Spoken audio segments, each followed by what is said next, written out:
Mighty.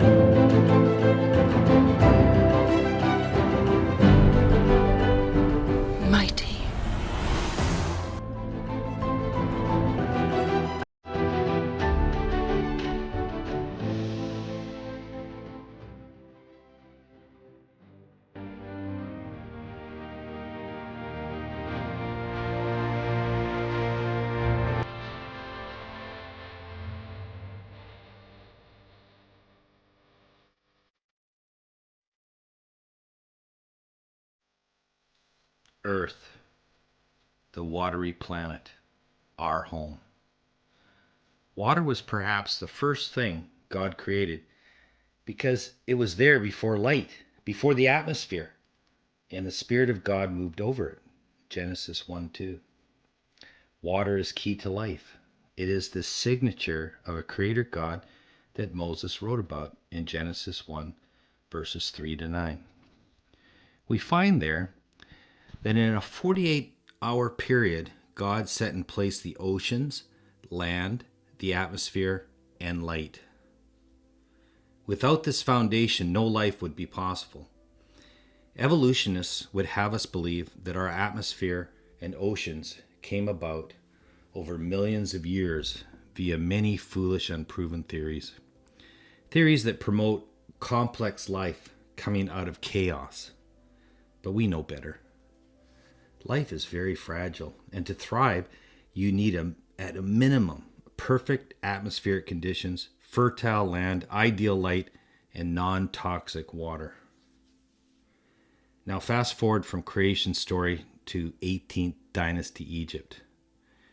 There we find that those living under that system were giving credit to their success along the Nile to dozens of gods, such as Num, Enket, Set, Osiris, Ra, and the most connected with the Nile, Happy. So God had to act, and indeed he did. We are told in Exodus 20 that God is a jealous God and thus visited the iniquities of Egypt.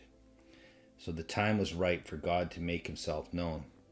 What better way to do this than by manipulating the key components that make life flourish? Controlling light and water would show Egypt that their gods were only wood and stone. For as the Creator, who engineered both light and water in the past, showing mastery over them again in the Exodus story would be consistent with God's previous omnipotent ways. The phony gods of Egypt would be exposed as deceit and fraud. The masses would find them no more than the comic book figures as we see today in movies such as Neptune, Poseidon, Aquaman, and others.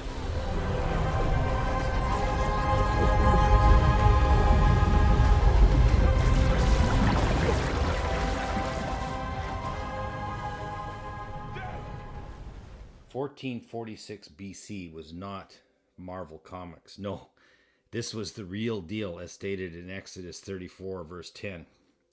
And he said, "Behold, I make a covenant before all your people. I will do marvels such as have not been done in all the earth, nor in any nation.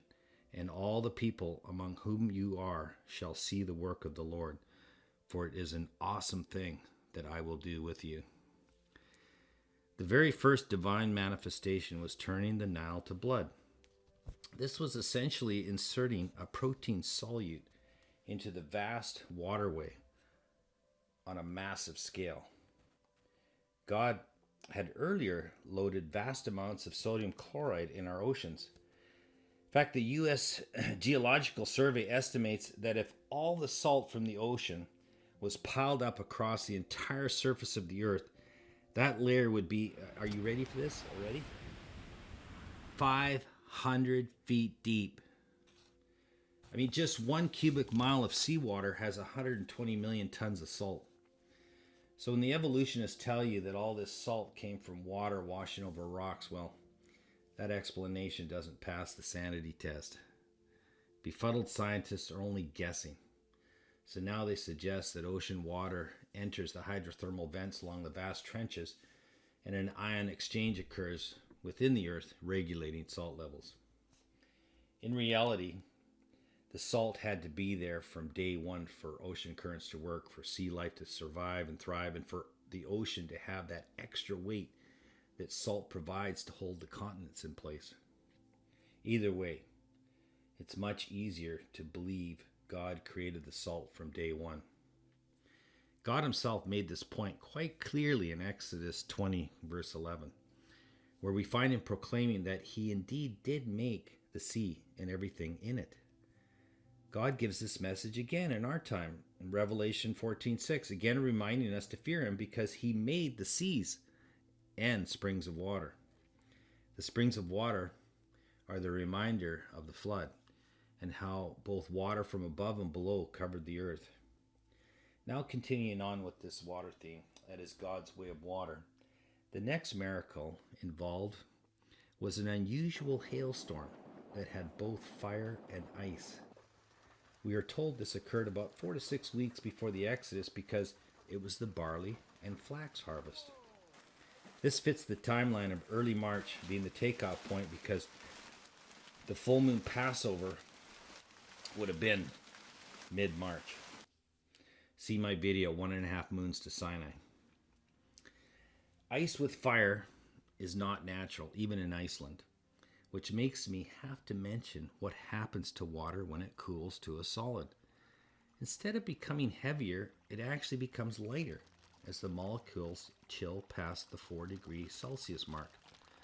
It is the only known non-metallic substance that becomes lighter as it turns into a solid. If this didn't happen, then life on Earth wouldn't be possible. We now know why this is the case from the modern science of chemistry. God perfectly spaced the covalent hydrogen bonds on the oxygen molecule, giving water molecules electrical polarity and the ability to form a lattice. These weak hydrogen bonds are also an explanation of how DNA replicates and how most plant life survives. This could not have been something that evolved. CERN is looking in vain for answers to this kind of stuff by smashing atoms. They think there's a God particle out there to explain it all. But wow, hey, what about water? It explains a great deal. It has a creator's design written all over it. The next great miracle of water was the opening of the Red Sea. The text in Exodus 14:21 speaks of the waters being divided. The result was 2 walls of water with dry land in between. The depth east of Nueva Beach is at least a half mile or more. The length to the other side, 10 miles. The width is probably 3 miles. Again, only a creator God who moved water around on a global scale, described in Genesis 1, verses 6 to 9, could do such a thing. If you don't believe in creation, then naturally you will not believe in this most spectacular miracles that occurred on the 18th day of the Exodus. That's a given. I guess it's easier to imagine wind blowing over a tidal marsh near Goshen or Aqaba that somehow created a tiny wall of water that somehow drowned an army, right? Right. The Egyptian army would have just marched around such a treacherous march. I mean, there's no way they would just walk into something that would look risky. Now we come to the miracle at the bitter waters of Marah. This miracle is the opposite of the Nile turning to blood. Instead of solutes going in, God removed them on a grand scale. Marah is located 25 miles from the sea in a dramatic valley fed by a large watershed coming from the Horeb region. The downhill Exodus path to this rain-fed reservoir is flat, very wide, and 7 miles long. Yeah, at current day Marah, that's the water table right there. And much more water, of course, behind the flood wall, which is the same level as that. So this must have been a huge lake bed in the time of Moses. Unbelievable. Sadly, when Pastor Jim Scudder visited the site with Andrew Jones, the water table had dropped due to lack of rain.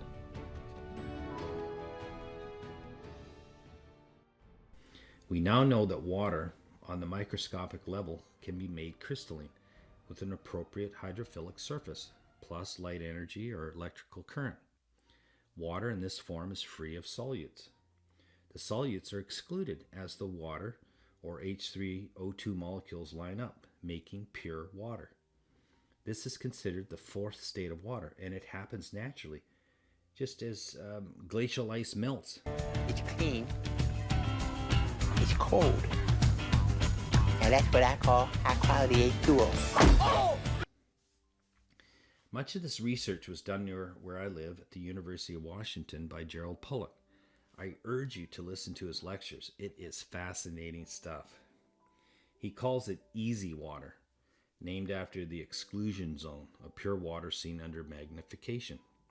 It is not a stretch that God made instant crystalline easy water in the dirty lake of Marah when the large piece of wood was thrown in by Moses. The wood may be representing a hydrophilic surface and God being the light energy to make it happen. I mean, if man can do this trick in a test tube, surely God could do it in the real world to supply a thirsty crowd. I won't even mention the fifth state of water. It is a complex topic about superfluids that can go through walls. So I'll move on to the last great water miracle done on Exodus day 34 at Rephidim.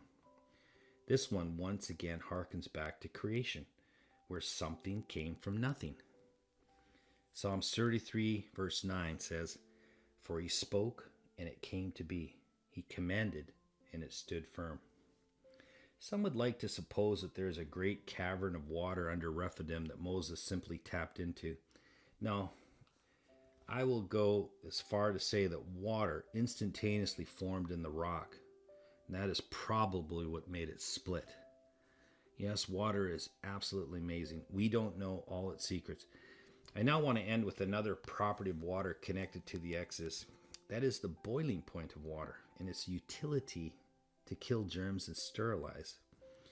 It is commonly believed that Joseph Lister was the first to prevent infection by sterilization, building on Louis Pasteur's method of sterilization and pasteurization. Actually, some of the first attempts of this process by heat may have been in ancient Rome by a medical practitioner called Galen when he was trying to save gladiators. This history is important, but to be more precise, the first account of sterilization to prevent disease was at Mount Sinai. Those instructions were given to Moses at the top of that mountain. We have the written proof in Numbers 31, verses 21 to 23.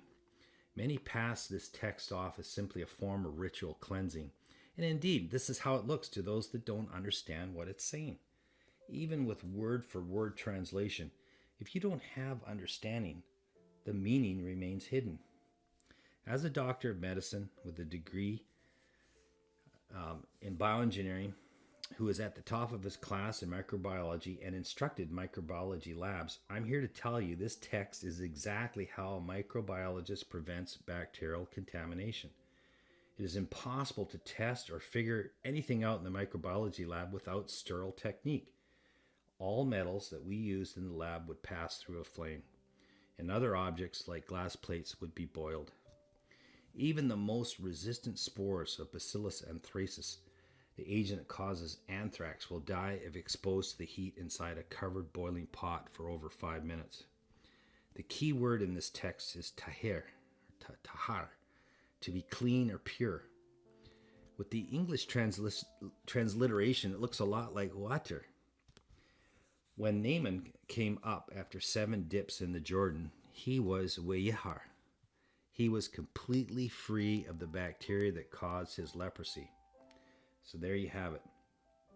The way of water found in Exodus. A message to remind us that we all need a Wyatt cleansing of our brains to flush out the worldly wisdom that goes against God's truth. It is time to be purified. It is time for that living water of God's redeeming love to seal our faith-based relationships. The pursuit of truth is truly an adventure.